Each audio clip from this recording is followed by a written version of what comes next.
You know why I'm here. Give me the names of the men responsible for the bomb that killed my daughter. I'm sure I don't know what you're talking about, boyo. Listen, I know you have the information I'm looking for. Give me the names or else. I already told you. I've no idea who set the bomb. Now, if you'll excuse me, I'm late to the pub to meet Seamus and Liam and Patrick and Mick and Ryan and Sean and other Patrick and Dave. What the hell are you talking about? I just want to find who murdered my daughter. Great and big enough already. I've got taters on the stove. What the hell is wrong with you, man? Is that even a real accent? They're after me charms. What? All right, Mr. Dorotto. I've heard your story and I sympathize with you. I really do. And I've only got one thing to say to you now. Finally.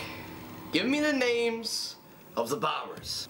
Oh, Danny boy, the pipes are calling from glen to glen and down the mountainside. Tissue, tissue, oh, Danny boy, oh, Danny boy.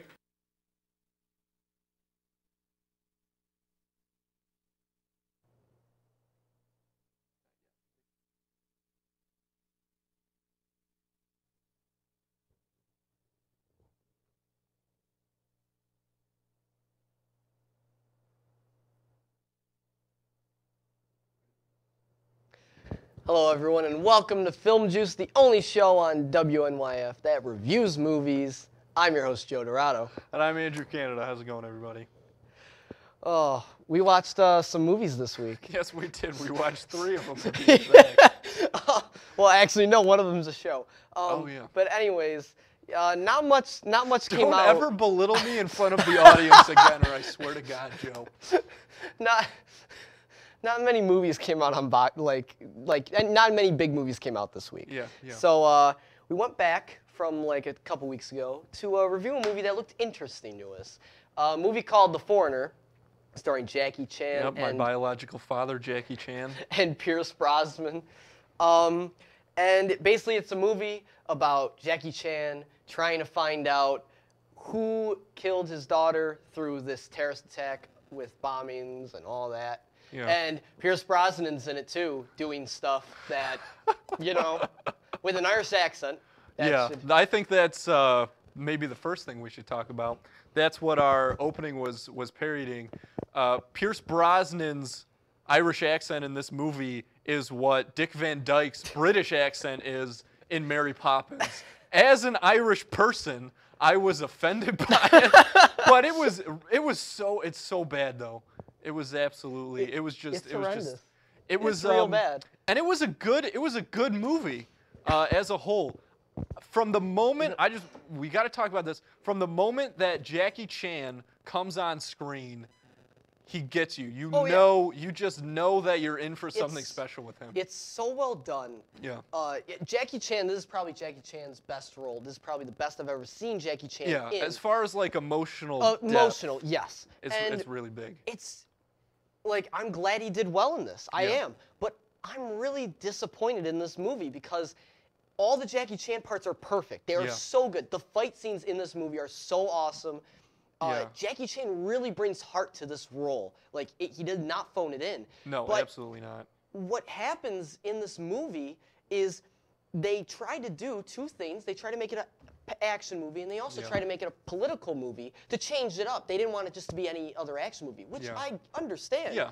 But when you do what these guys did and just like put Jackie Chan in only half of the movie, it's just and the other half isn't even as interesting as the Jackie Chan parts. That's what I'm getting at. Yeah. Because the first hour of the movie is so great, and we talked about the pacing of it was really done so well. Yeah. I mean, it feels like it goes by in seconds, and a big part of that is because you're seeing Jackie Chan's character.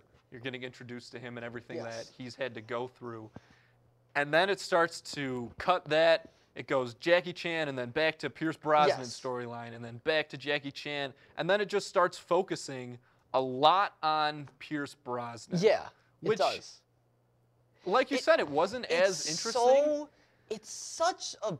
The more I thought about it, the more it annoyed me because it is such a waste of like half of this movie.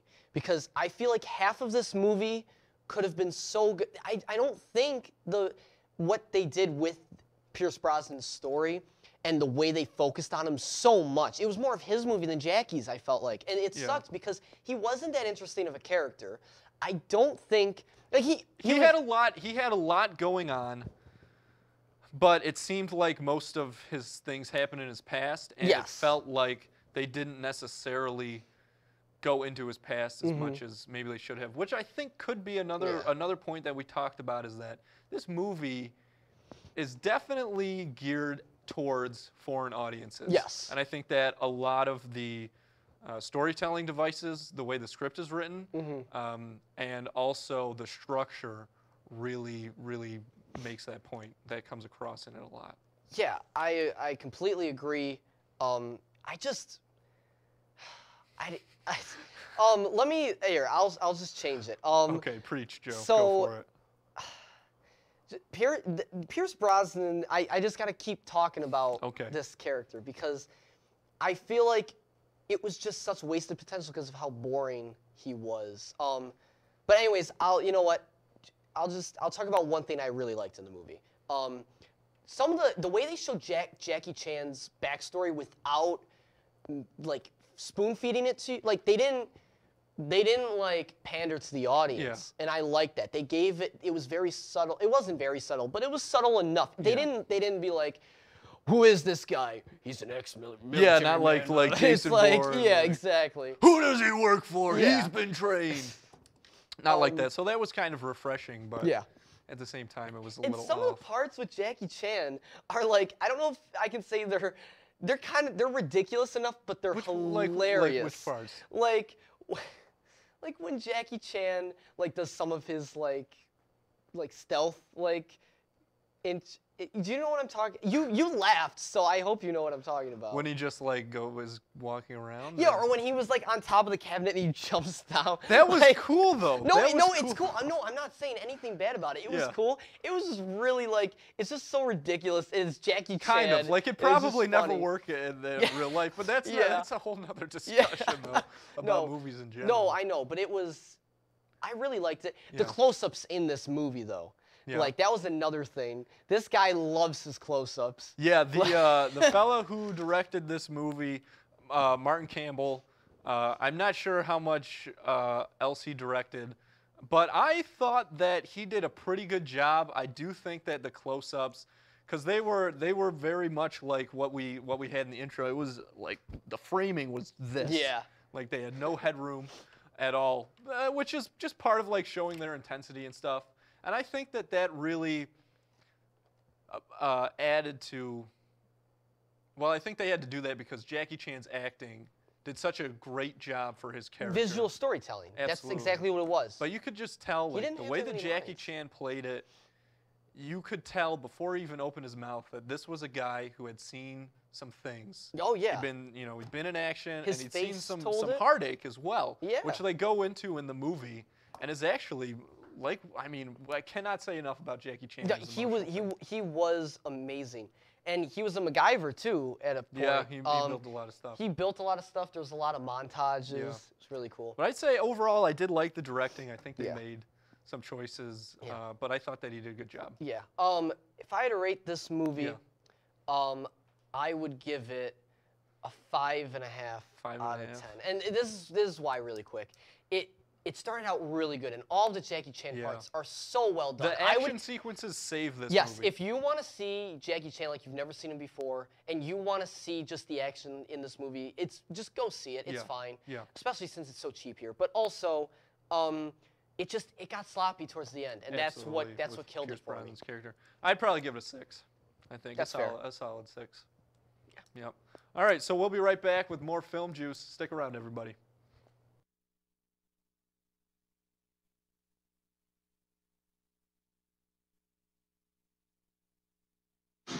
Most party fouls are pretty dumb. But if you decide to drink and drive underage, you could lose your license and your freedom. underage drinking and driving. The ultimate party foul. You've messed up your son's haircut. Do you try to fix it? Work with what you've got? Or show solidarity? Thank you, babe. You don't have to be perfect to be a perfect parent. Thousands of teens in foster care will love you just the same. This year, patriotism shouldn't just be about pride of country. It should be about love. Remember that to love America is to love all Americans. Because love has no labels. Había un niño que era muy sensible a luces y sonidos. Construía escondites donde no podían entrar. No le gustaba mirar a la gente a los ojos. Lo hacía sentir incómodo. Un día se descubrió que tenía autismo. Con ayuda, poco a poco, aprendió a vivir mejor con ello. Mientras más pronto se diagnostique, mejor. Conoce las señales en autismspeaks.org. Your son wants to get a cat, but you're allergic. Do you A, prepare yourself,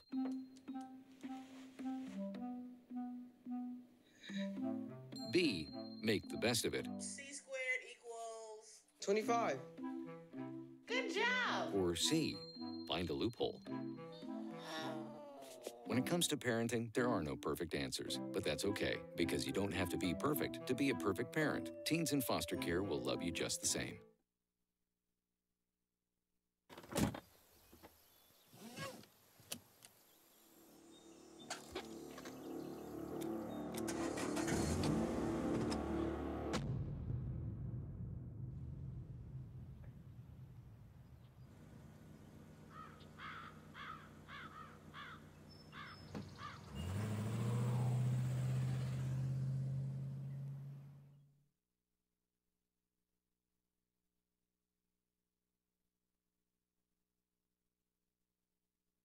We cannot be bystanders. We can stop to make sure someone is okay. We can warn someone when their drink isn't safe.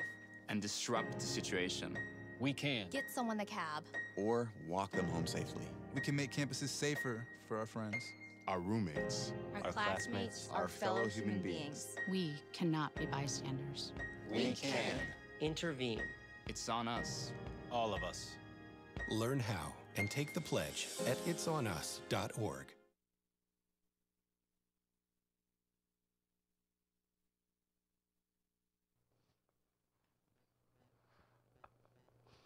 Classic. How's it going, everybody? Welcome back to Film Juice. I'm Andrew Canada here with my pal Joe Dorado. Next up on the agenda is actually not a movie. No. But what? But it's a highly anticipated Stranger Things Season 2. Don't worry, we're not going to spoil anything. We don't do any spoilers on this show. Joe and I, we watched the whole season.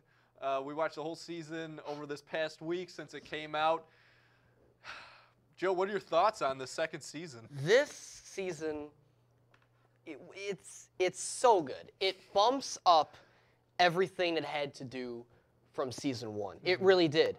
I think the reason why I think overall this season is stronger for me is because the issue I had with Stranger Things 1 is the buildup was so slow, and it was necessary. Yeah. But it was very, very slow, and I think that's a lot of people's gripes, and that's why they couldn't get into it, was because of how slow it was.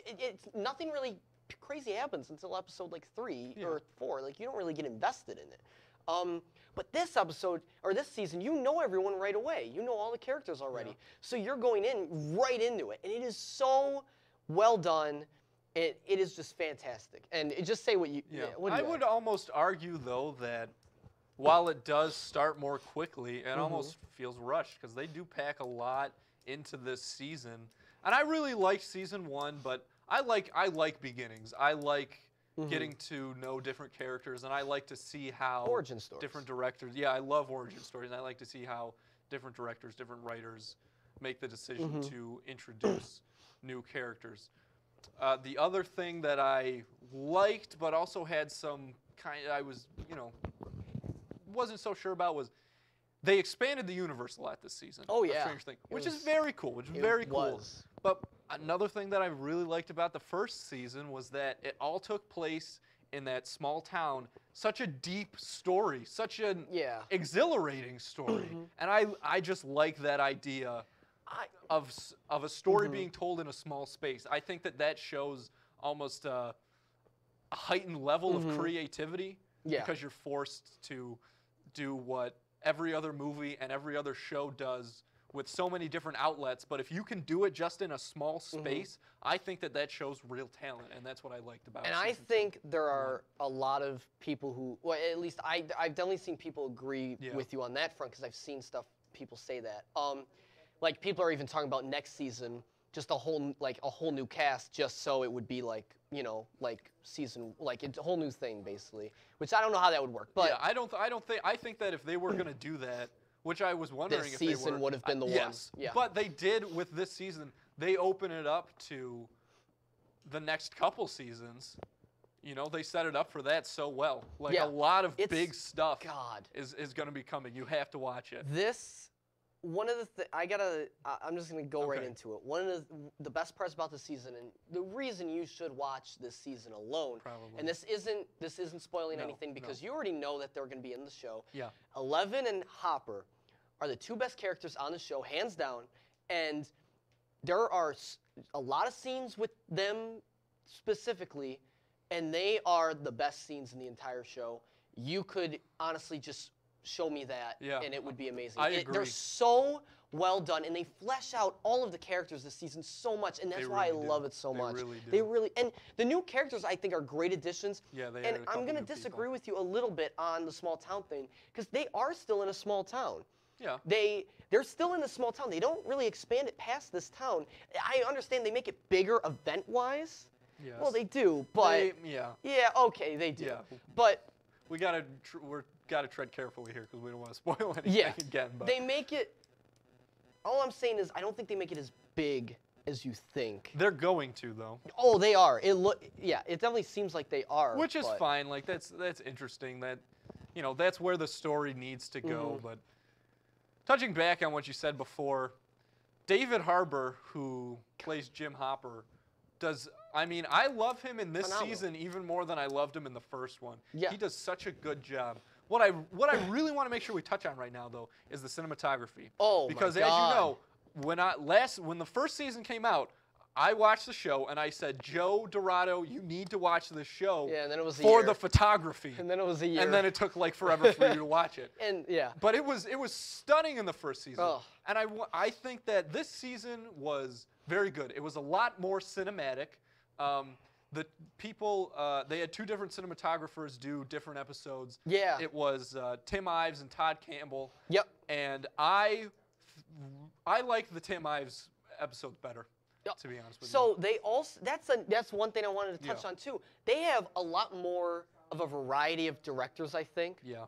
Than last season. Yeah. Like they just have a lot. They have a lot more of a variety. Last year it was just the Duffer Brothers and Sean Levy. But now they have all these. I can't even name them all, sadly. But they have a lot. They have a decent amount of directors, and they all do something a little different. I feel like they keep They keep the tone the same and everything. Like they don't change it drastically. But just the shot decisions. They're different in each episode, and you can tell they're different directors, and it's awesome. It's very And some of them are just phenomenal. Some of the the camera angles, not exactly the lighting, but the camera angles and some of the shots in this season go way beyond what happened last season. I wonder how long it took them to do. I bet you a lot of them are on accident. At least some of them are, because there are some shots that I'm like, I don't know if that was planned. I don't know. I'd like to give them the benefit of the doubt, and I think that this is a show that. I think one of the reasons they had more directors is because this is a show that people want to direct because they want to get their hands on these characters. Yeah, I definitely agree. And one more thing, just to touch on the acting again. Everyone does a phenomenal job, and they up their game. Yeah. They really do. And you didn't see, this isn't a spoiler, you don't see a lot of Will in the first season. You don't. No. I will say, he is in the season more, and he makes up for it. Like, he is so good. Yeah, they do a lot of interesting things with his character. His acting, I was very surprised. I was very surprised. And Me that's too. another thing. The tone of this movie is different. I think it's a lot more scary. And I think the tension, the way they utilize tension in music and score, so well done. Yes. Like, you get scared sometimes. That's something that we should really, really talk about, because last season, to me, and we talked about this a little bit, you and I, seemed a lot more like a drama science fiction, whereas this season, it seemed like drama horror. And they do use a lot of the traditional horror tropes this season. They do. More so than last season, Oh, for yeah. sure. But they almost poke fun at some of them, and I like that. Yeah. Like, they just do it very well. Yeah. And, God, we talked about cinematography, but I'll touch on it just a little bit. The lighting. Yeah. It goes with cinematography to an extent, but the lighting is completely so I know. But the lighting alone is like, I don't know how they did some of the lighting. That's what I'm trying to get at. It is so good. Ives and Campbell are just very guys well who know done. what they're doing. And I think that Tim Ives is a guy especially, who Todd Campbell obviously did a great job. Cannot understate that. Yeah. But Tim Ives is a guy who knows how to use light to tell a story. And that is incredibly impressive. Yes. That's absolutely what I want. I think one more thing is I think the visual effects and practical were better in this. Yeah, were they a lot really better in stepped this up. They one. probably had more money. And they had more money, obviously. They had a lot more backing. But yeah, what would you rate it? I would rate it a 9 out of 10. I thought it the first season I would rate it 8 out of 10. And I think this season upped it every way. Really? Oh, I'd give the first season an 8 out of 10. I would give this season a 7.5. First season, I'd give it 10, though. Really? No doubt about it. First season was awesome. This season's still good, but there were some things. Yeah. I could go between 8 and 8.5, but I don't think the first season was a 9 for me. Okay. Just because of the beginning. If you say so, but I think. But I don't care. I think they took their time. Just go see it. It's great. Yeah, make It's sure you really watch good. it. We'll be right back with our throwback Halloweentown. See you in a couple minutes. Thanks.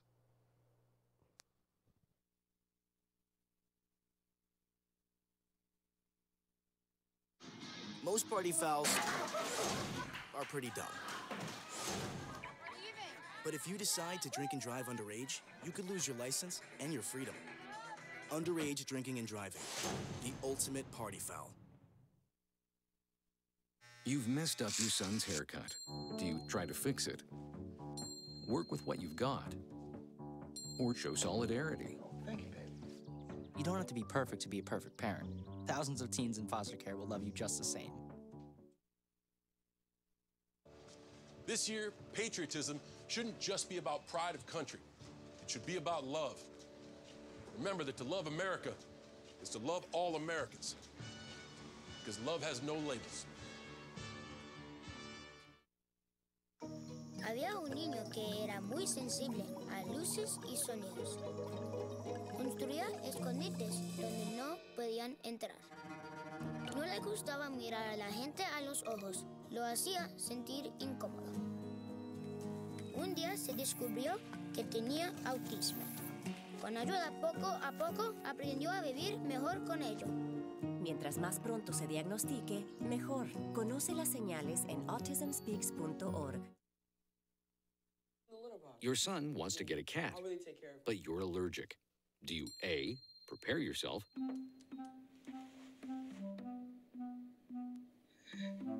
B, make the best of it, C squared equals 25. Good job. or C, find a loophole? When it comes to parenting, there are no perfect answers, but that's okay, because you don't have to be perfect to be a perfect parent. Teens in foster care will love you just the same.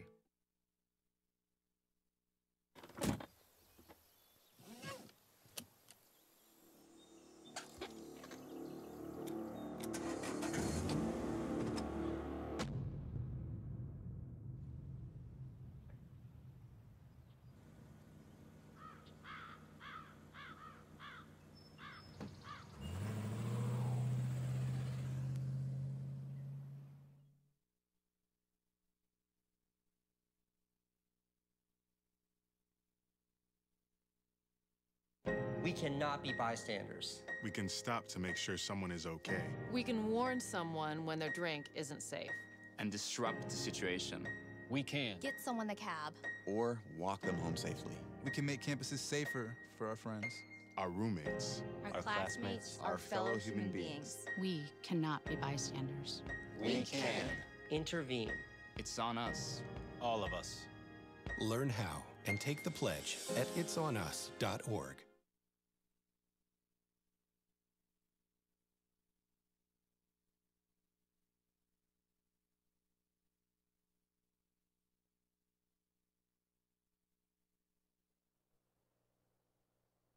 Hello, everybody. Welcome back to Film Juice. I'm Joe Dorado. Andrew Canada.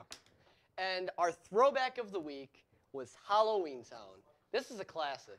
Yep. This is a classic movie. Disney Channel original. 1998. Yep.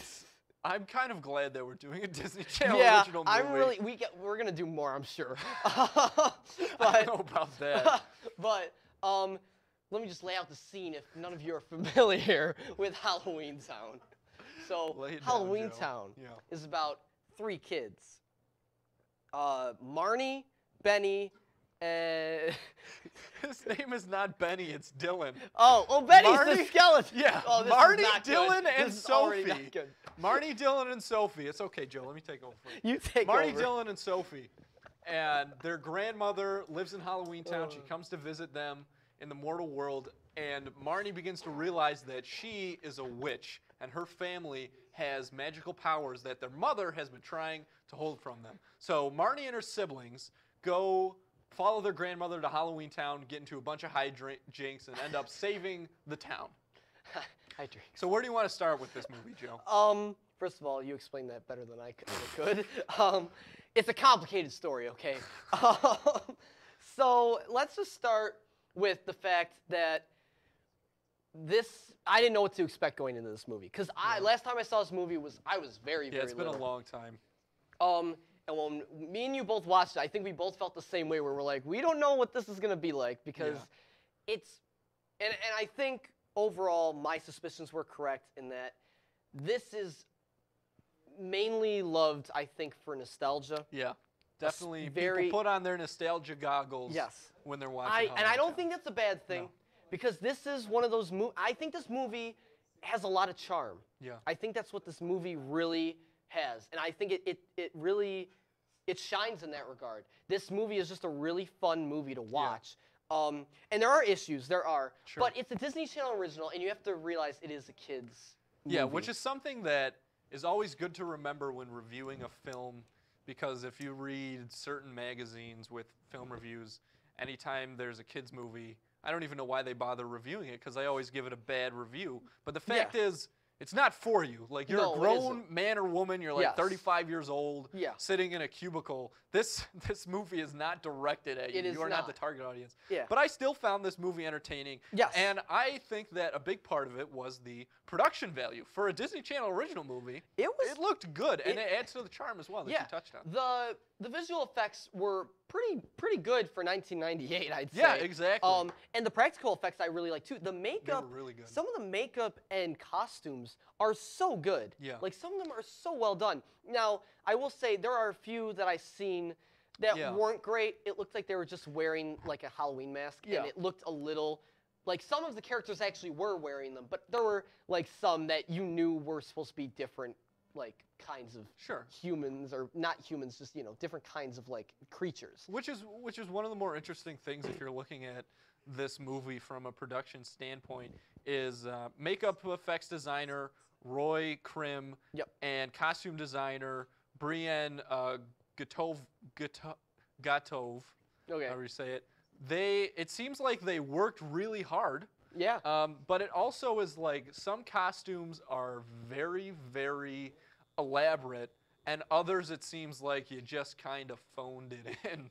Like you said, like you could have just bought the mask at the store. The set was really good. Set was phenomenal. Yeah, set was one of the really best good. parts of the movie. Yeah, they really bring you into this into place. Halloweentown. Yeah, it's awesome. Like it reminds me of the place in what's the Scooby-Doo movie with the rock stars, and they're in that like the Amish Witch's area. Ghost? Yes, that Scooby-Doo movie. Yeah.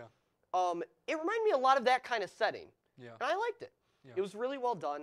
The acting. Okay, let's get into the acting. Okay, well, I think that the first thing to say is that obviously Hollywood legend Debbie Reynolds plays the grandmother, Agatha Cromwell. She was really good. Yeah, which, I mean, She's it probably blew my mind the first time that I realized that that was Debbie Reynolds Yeah, I in know. Halloweentown. It's wild. But she brings, you know, a talent and a credibility to this movie that really sets it apart from other Disney Channel originals and TV movies as a whole. I think this is one of the best Disney Channel originals. Absolutely.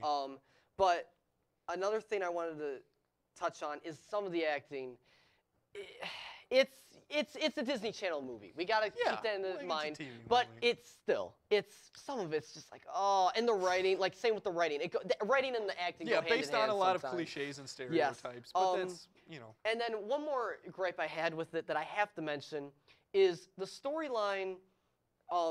It was very. I want to hear this. It was very run of. It was so rushed, I thought, and very run of. I didn't think it was that compelling. Okay, it wasn't. It was very run of the mill, I thought, for a story. I liked the idea of it. I really do. I think like. Things happened. It was like we were in a race car almost. Like we were rushing through this movie. I mean, again, I feel like that goes back to it's a movie for kids. That's and true. that kids only have so long of an attention span. And I already made the point that yes, I understand that. Yes. Just for me personally, that I noticed we get introduced to the bad guy, and then 2 seconds later,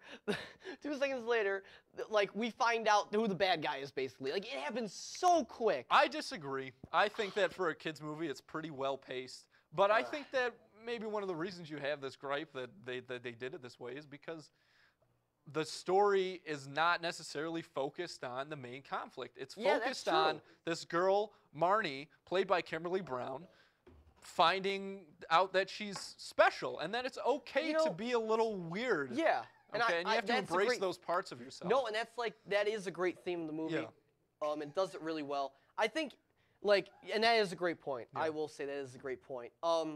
But what's it called? Another thing I wanted to touch on, this is like the last gripe I really had with the movie, was that I felt that even though it is a kids film, I felt that it was very easy to find out who the villain was. And I disagree with that.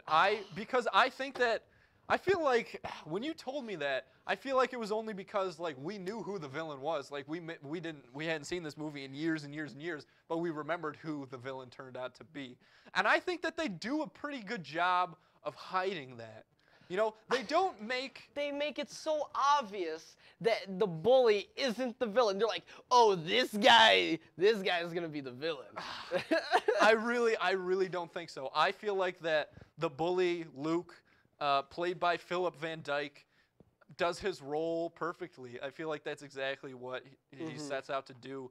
He's just a low-brow, or a low-level thug who's trying to make it and then realizes he's in over his head and turns his life around. One more criticism and then one more good thing for me. A lot of this movie is also because movie. I will say. Yeah, no, you're right. A lot of it is like because movie. Like that's like a lot of the excuses they use, which is fine, whatever. But that's one gripe. And then the last good thing I gotta say about this movie is Dylan is the best character. Yeah, Dylan's best in this character. Movie. Dylan's and best he reminds character. Me of my friend Andrew. Not Canada true. Right not here. true. And it's the best. Joey he's Zimmerman. Best character in the movie. Yeah. Okay. What would you give it? So good.